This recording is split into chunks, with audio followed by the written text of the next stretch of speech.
we go. So the presentation I'm going to give is a presentation I gave a lot last month. My US and my UK books are slightly out of sync at the moment, so I've had a bunch of books come out in the US that I've been touring with that are now coming out in the UK. And the book that I just toured in the US is called Homeland. It'll be out here next September. It's the sequel to my novel Little Brother that you're holding over there. And so I was on a 23-city, 25-day tour that I've just come back from a couple of weeks ago. I'm finally getting recovered from. And this is a talk that I developed in the course of talking about that book. So it ties into a lot of the themes that we've just been discussing and the themes in the film that you're seeing this afternoon.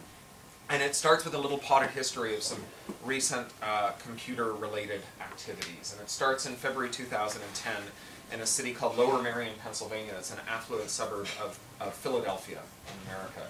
And it's the kind of affluent suburb where all the kids are issued laptops in the school district.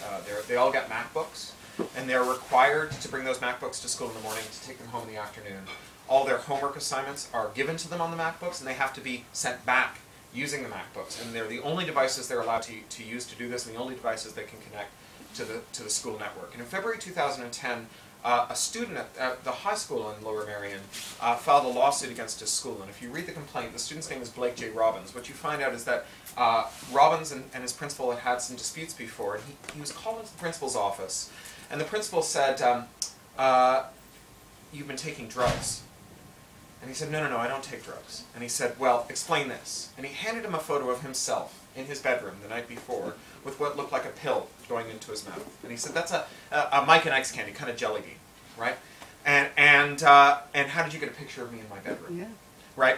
And so here's the thing. When Lower Merion bought MacBooks for all their students, they correctly assumed that some of these computers would be lost, some of them would be stolen. And so they wanted to put some laptop recovery software on them. And in any other context, this software would have just been called spyware. Because what it did was it allowed, over the internet, the administrators to turn on the camera in the computers remotely, without the little green light going on, and take a picture of whoever was sitting in front of the computer. And it was only supposed to be used to catch bad guys who stole laptops. But, you know, as Chekhov says, if you put a gun on the mantelpiece in Act 1, it goes off by Act 3. If you give school authoritarians the power to spy on their students without them knowing it, in September you have a lawsuit by February, right? Which is exactly what happened. And in the aftermath of that lawsuit, the school stopped doing this. They stopped secretly installing software that allowed them to covertly watch their students. And other schools in America and around the world that have been doing it, they backed off from that policy too. Now, after that, they started telling the students that there was software in their MacBooks that could be used to watch them covertly. Because, in fact, the panopticon works better if you know it's there, right? It gives you what the Germans used to call the policeman inside in the days of the GDR, right? The internalized policeman that makes you police your own behavior because you know that at any moment you could be watched. So let's go to Germany. In November of 2010, where in Germany there's this group, in fact you just saw a video of me speaking for them. They put on that conference, the Chaos Computer Club, who put on the Chaos Communications Congress. And they're freewheeling, fun-loving, troublemaking hackers, getting the right kind of trouble.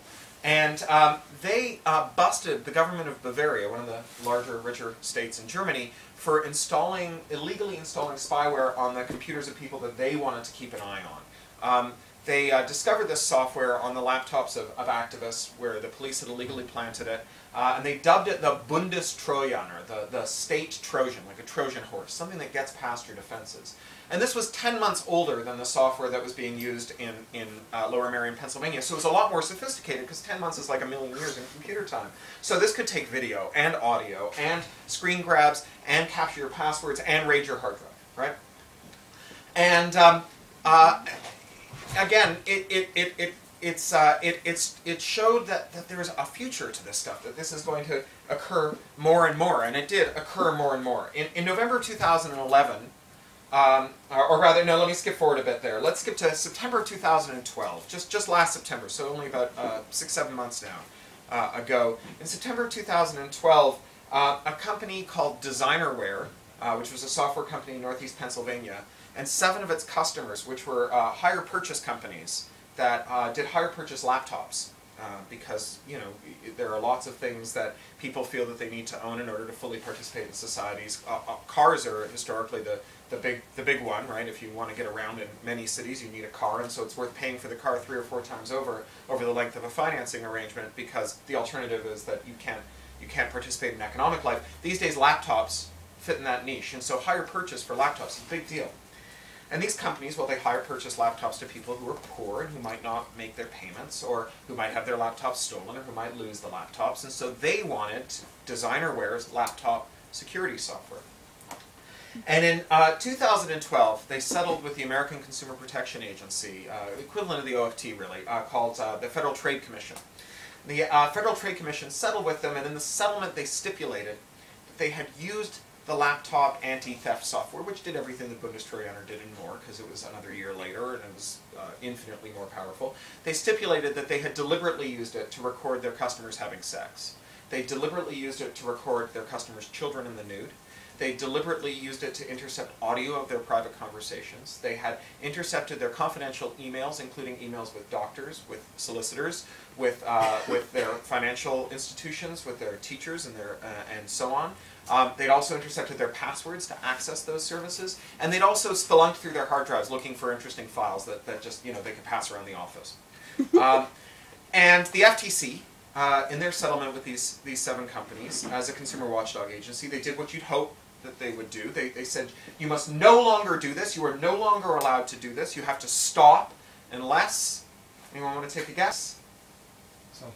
You tell them you're doing it. If you put it in the fine print. If you put it in that long, gnarly, ridiculous hairball of legalese that you click I agree to over and over again, the American equivalent of which, Consumer Report, says that in order to read all of this, it would take 27 hours a day. So nobody reads all of these things before they click I agree. But that's not the only reason nobody reads all of them before they click I agree. If you've ever read one of them, one thing you already know is that you don't agree with them, right? They are a parade of horrors, right?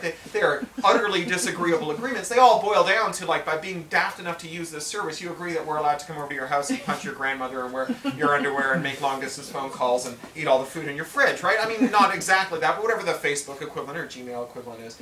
And so, yeah, we never click through them. And the other reason, of course, is that we assume that the worst thing that's going to happen to us if we click through them is that we might lose access to the service. You might have to create a new Tumblr, or you might have to create another Facebook identity. Big deal, right? Well, maybe a bigger deal than that, because various countries, the United States, the European Union, have defined their anti-hacking statutes very, very broadly. The way that they define anti-hacking or illegal hacking in most Western statutes is exceeding your authorization on a computer that doesn't belong to you. And there's a kind of historical reason for this. And in the mid-'80s, when the first of these laws came around, prosecutors were having to bring suit against people who'd done stuff that was kind of disagreeable, like breaking into someone else's computer and deleting all the files or putting viruses on and so on. They didn't really have a charge that related to that. So the charge that they would bring would be something ridiculous, like theft of a microwatt of electricity for running the program that deleted all the files. So this was unseemly. But at the same time, compiling a list of all the things you weren't allowed to do with computers, first of all, it would be a long list, and second of all, it would be out of date by the time it was done. Right? You'd have to just be a continuous rolling process of listing things you weren't allowed to do. And so instead, they came with this very broad definition. You're allowed to do the things you're allowed to do. Right? If someone says you're allowed to do something on the computer that you're using, and that computer belongs to them, then you're allowed to do it. If you do something else, you're breaking the law, you're a felon, and they can put you in jail. So combine that with the growth and proliferation of rotten user licenses that spell out what you're allowed to do, and the fact that we are all in continuous violation of these user licenses, and you get a kind of perfect storm of awful. You get a perfect storm of awful where prosecutors can sort of cherry pick people who they don't like, and not on the basis of them having done something genuinely criminal, but on the basis that everybody is a presumptive criminal when violating a term of service is a felony. They can threaten them with very, very long prison sentences and try to bargain them down to short prison sentences. And in America, 97% of the people who are indicted federally plead guilty.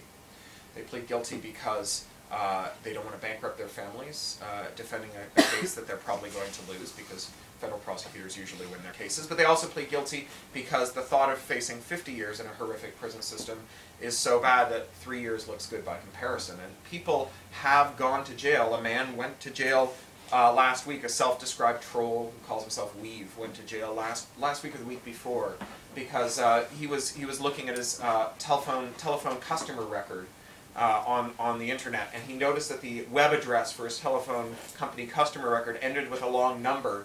So he added 1 to the number, and he found himself looking at someone else's customer record. And having seen that was not the way things are supposed to work, he grabbed a couple thousand of these and redacted them and showed them to the press and said, look at what Muppets AT&T are. And having thoroughly embarrassed AT&T, he's now gone to jail, not because he was convicted, but because he couldn't afford not to take the plea bargain that was offered. But not everyone takes the plea. And the rest of this talk, or briefly in this talk, I'm going to talk about someone who didn't take the plea. Someone who, in fact, helped me write the book Homeland, and someone who's in the news rather a lot at the start of this year for some not very happy reasons. A young man named Aaron Swartz. I met Aaron in about the year 2000, and I was living in San Francisco. He lived in Chicago then. He was a very bright young man. He was 14 years old then, and he was one of these bright homeschooled kids whose parents just sort of turned him loose on the internet and in the library and kind of said, go figure out what you're interested in. You're bright. You know what you're doing. You go find cool stuff. And he did. He got really involved in internet standard setting, defining the way that the internet worked at its core level, helped build a standard called RSS 2.0, and he was all on a mailing list. No one knew he was a kid. But he made such great contributions that they said, you should come out to San Francisco where we have these face-to-face meetings. They're great, and you'd be great at them. And he had to say, yeah, I don't think my mom would let me, because I just turned 14. And after they got over their shock of having been on this mailing list with someone they thought of as a peer and a colleague who turned out to be 13, they really wanted to meet him, right? Because he was 14 years old and he was helping them do this great work. So luckily for them, there was a woman involved in the standard setting who I was actually dating at the time, which is how I got to meet him. Her name is Lisa Ryan, and she's really terrific and a pretty good facsimile of a responsible grown-up. And so she offered to be a chaperone. His parents would put him on a plane in Chicago. We'd pick him up in San Francisco. We'd squire him around. We'd take him to the meetings. We'd introduce him to interesting people. We'd take him out for dinner and marvel at his horrific eating habits. I mean, God, he had terrible eating habits. He would only eat white food. So he would eat pizza with nothing on it. He would eat fried potatoes or boiled potatoes. And he would eat rice, but only boiled rice because fried rice wasn't white enough. And you'd hear him talk, and he was a very interesting guy. And you think, if this kid doesn't die of scurvy, he's really going somewhere. And he really did go somewhere. In 2005, he joined the company Reddit. With the title of co-founder, and really built the core technology that went into Reddit. Many of you are probably familiar with Reddit.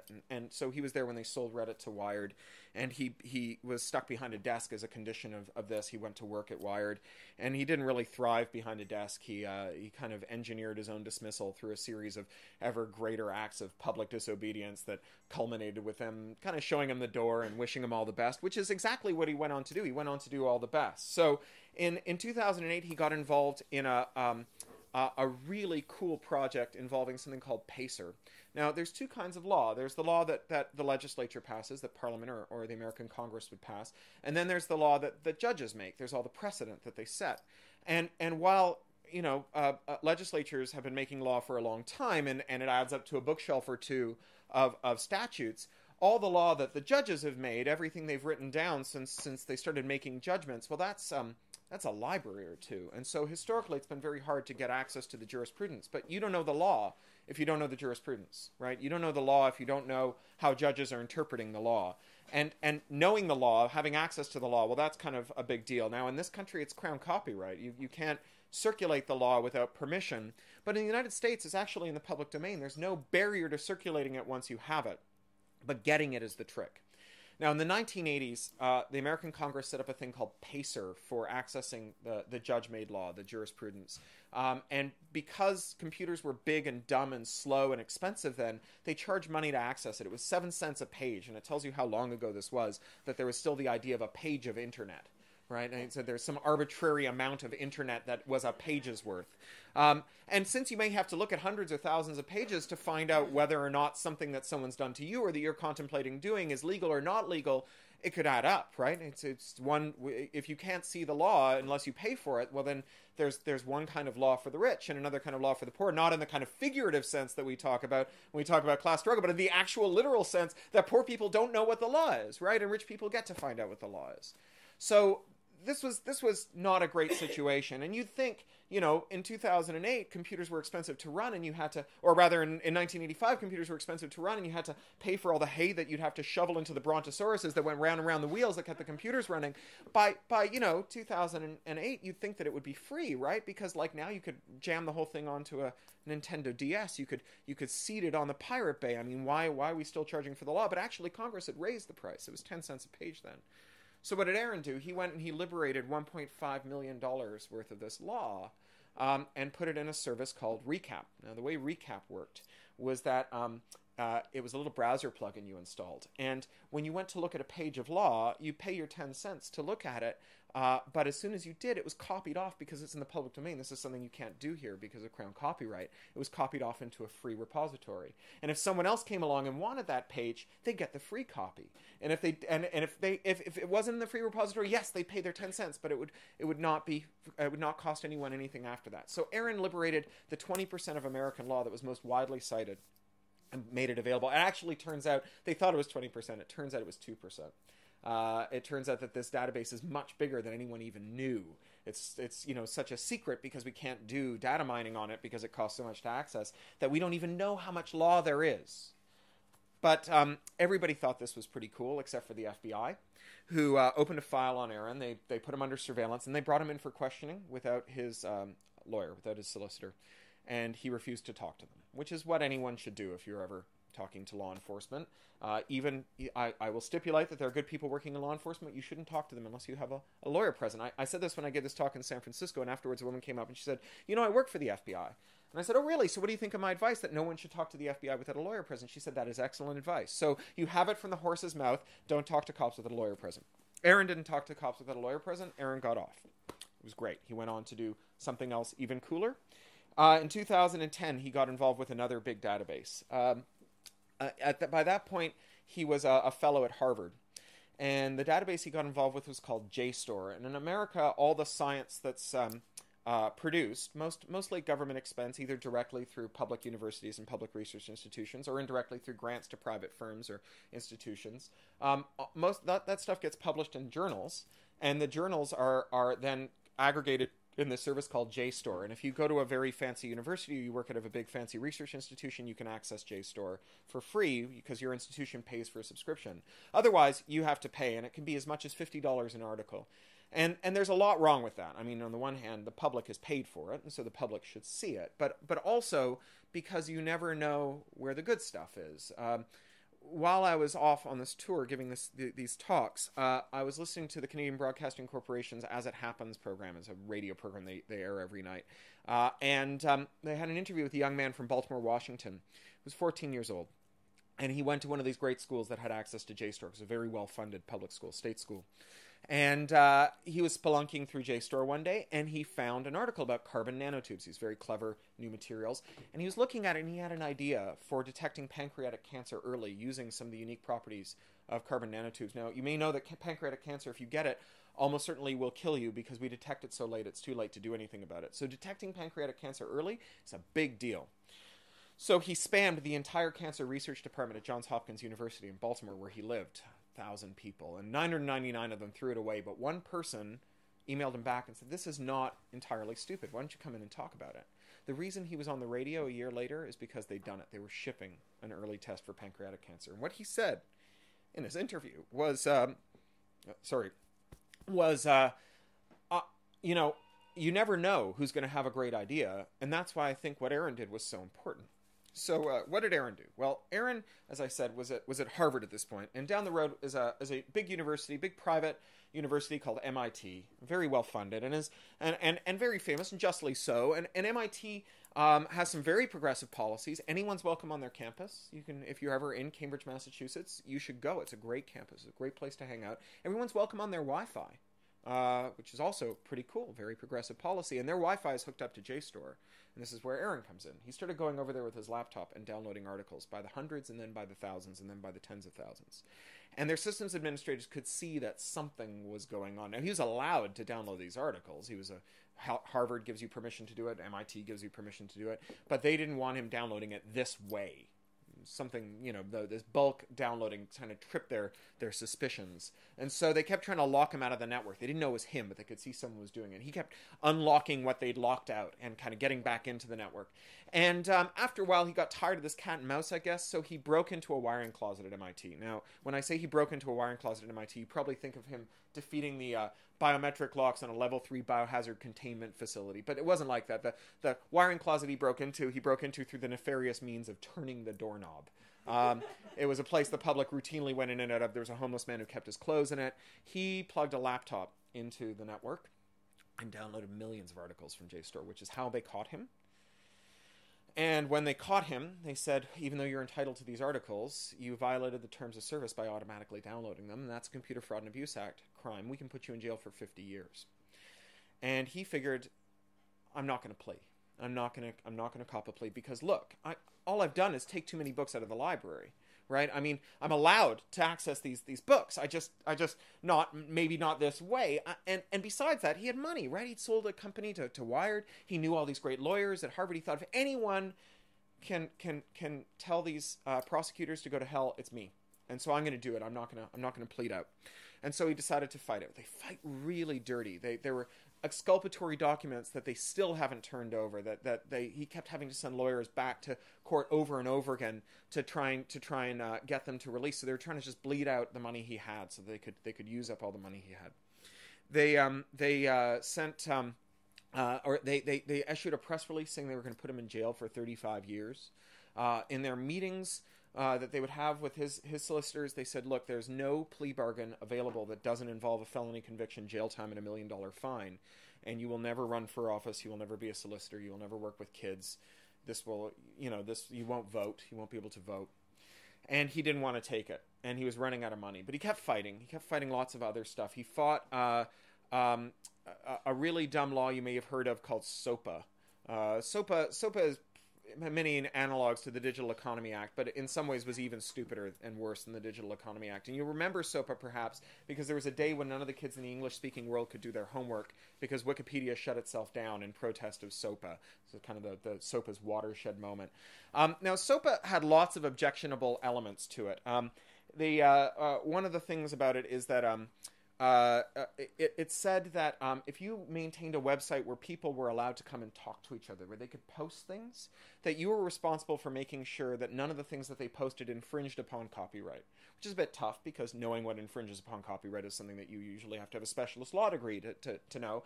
And, running a website where, the parents of your kids' Little League football team doesn't make you an expert in copyright law. But it actually went further than that. It also said that if anyone makes a link from your website to another website, you're responsible for making sure that link doesn't go to a website where copyright infringement is taking place. Well, that's a lot harder, right? Because someone links to Tumblr, you somehow have to look at everything on Tumblr and determine whether or not it's a copyright infringement site. There are things on Tumblr that you will never unsee. And even if you did look at everything on Tumblr, you still might not be able to determine for sure whether or not there was copyright infringement taking place. And then there was even a version of this that went far beyond that. It said you are responsible for making sure that nobody links to a website where they are linking to websites where copyright infringement takes place. So, the first time someone puts up a photo from the game and then on Facebook and then links to it from your little message board, game over, right? Because you have to make sure that nobody ever links to the Pirate Bay from Facebook ever again. And that's it, right? You could never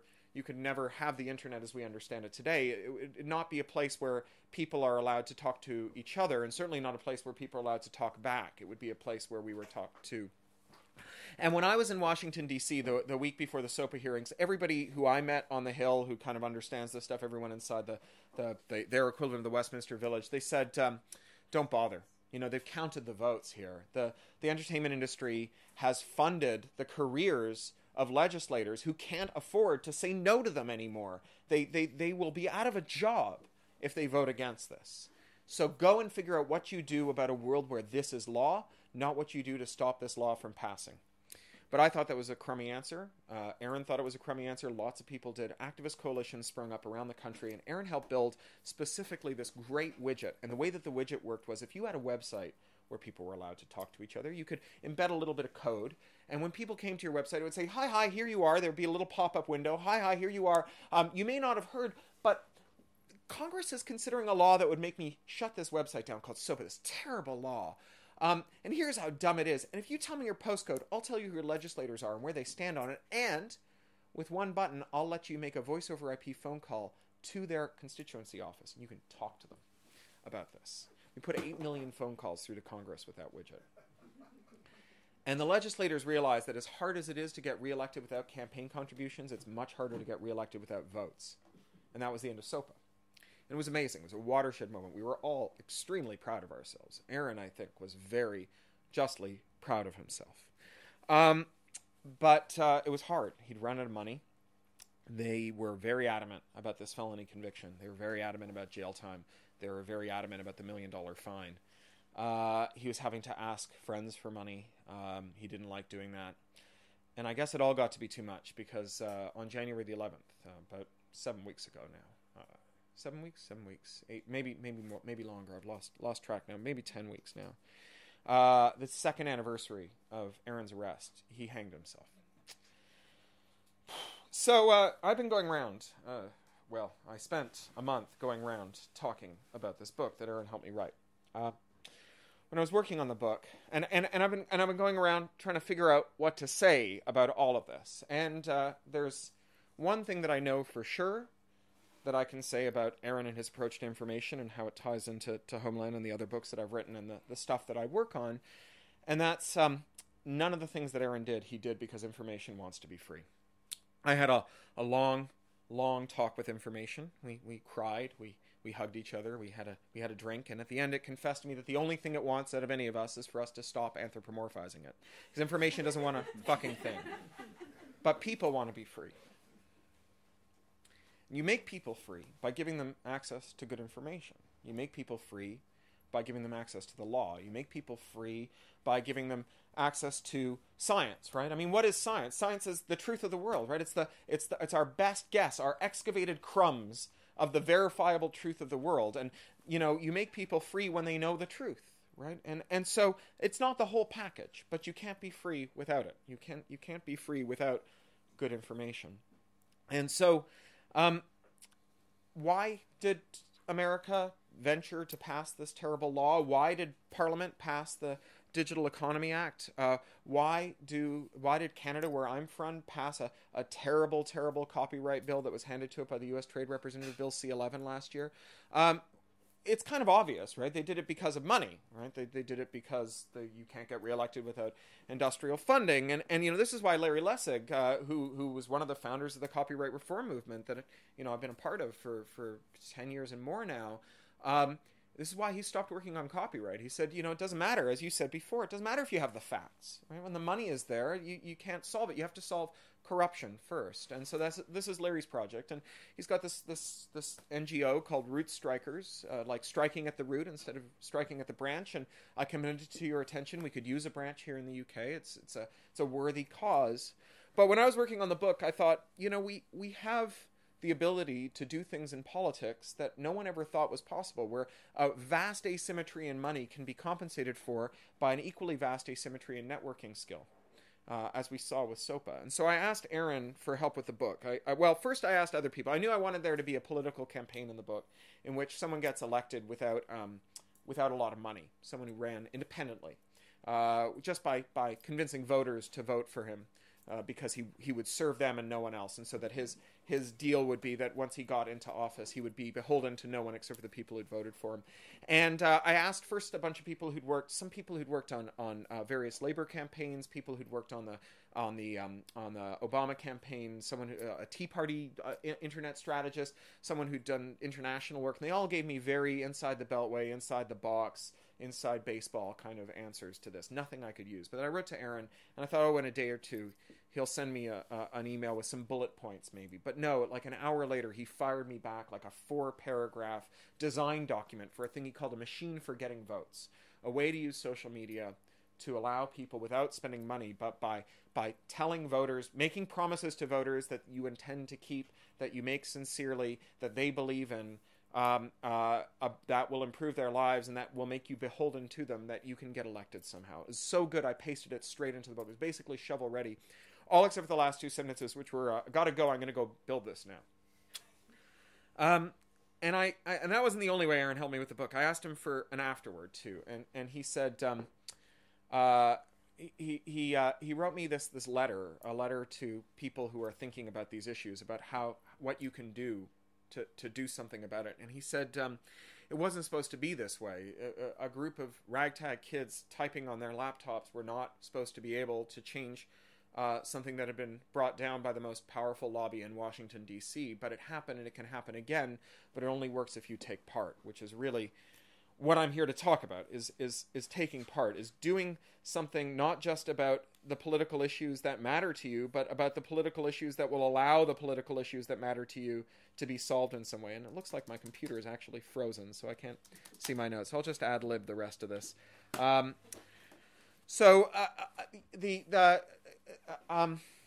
me catch up here. So we are making the future today. We are deciding what future we're going to live in. We're deciding what kind of technology we're going to have, right? We can have technology that listens to us, or we can have technology that bosses us around. We can have technology whose default stance is yes, master, or we can have technology whose default stance is I can't let you do that, Dave.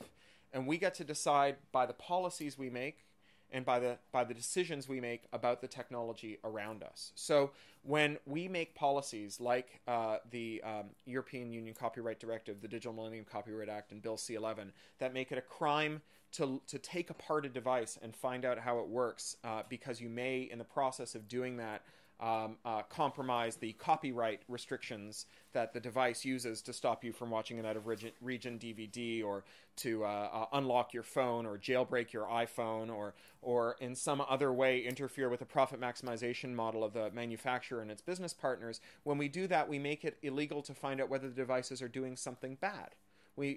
Every security researcher who's worked on things like spyware and covert surveillance from our devices can tell you that the chilling effect of laws that make it into a crime to find out how devices work and tell people about them are laws that stymie legitimate security research. So in 2011, a researcher named Trevor Eckhart discovered that American phone companies had shipped, I think the number is 140 million mobile phones that had a piece of spyware on them called Carrier IQ that could intercept all of your keystrokes, including your passwords and your text messages, as well as access the files on your phone, including your photos and your location data.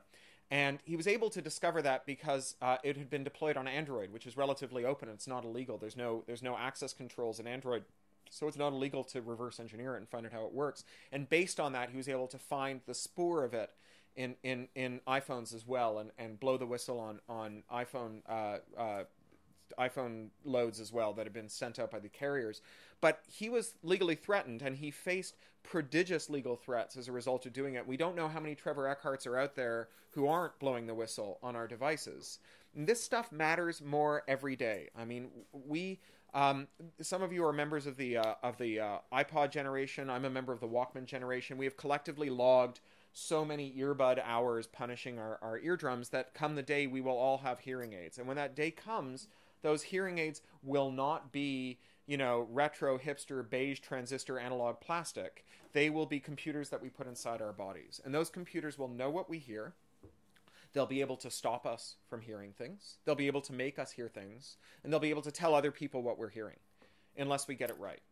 Now, that may sound like an extreme example to you. That may sound far-fetched, but it's actually kind of retro. It's not even as bad as it already is. Last November, a researcher named Barnaby Jack gave a presentation in Australia about the work he'd done on implanted defibrillators. Now, implanted defibrillators are awesome technology. If you've had a heart attack, or if you have heart disease, or if you've suffered damage to your heart and your heart can't keep the rhythm, your doctor can anesthetize you, cut you open, reach inside your chest cavity, and attach a computer with a powerful battery right to your heart.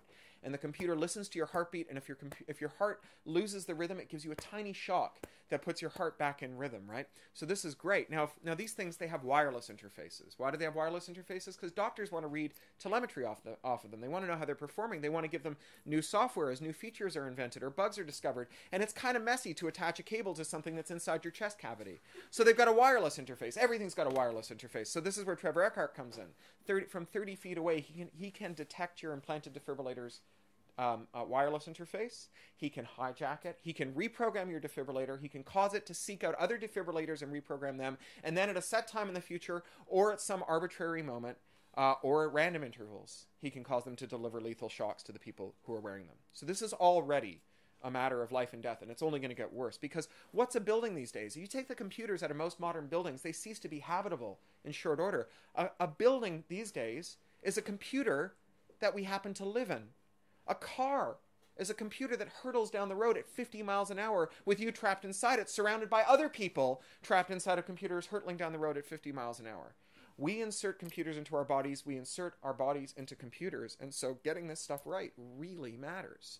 But we don't get it right. We regulate the internet as though it was pornography 2.0, the second coming of mobile telephony, the next generation of video on demand. We regulate it without any gravitas at all. We regulate it as though it doesn't matter. We can have, whether that's the Digital Economy Act, whether it's judges handing down injunctions ordering ISPs to block services, whether it's Ofcom giving the BBC permission to add DRM to its broadcasts and to require all of us to have restricted devices in our homes in order to receive public television, whether it's Theresa May and the communications bill and requiring service providers to turn over enormous amounts of information about your online activity. One thing after another, we treat the internet as though it hardly matters at all, and not as though it is what it really is, which is the nervous system of the 21st century, a century, a place, a time where everything we do today requires computers and the internet, and everything we do tomorrow will require it further. So that's kind of what I want you folks to start thinking about, because we all have things that matter to us. We all have causes we work on. We work on causes related to poverty. We work on causes related to the food chain, to social justice, to gender, to LGBT issues. Whatever they are, they require a free and open internet to pursue them. They require free and open devices to pursue them. We can make good choices, right? We can choose to buy computers and devices that respect our freedom, that we're legally allowed to jailbreak, that we're legally allowed to run free and open source software on. We can concentrate more on how our devices work, or fail rather, instead of how they work. I mean, Apple makes devices that work beautifully, but they fail miserably because it's against the law to find out whether they're running spyware. So we can concentrate on that, but we can also, you can't solve this problem by buying the right things.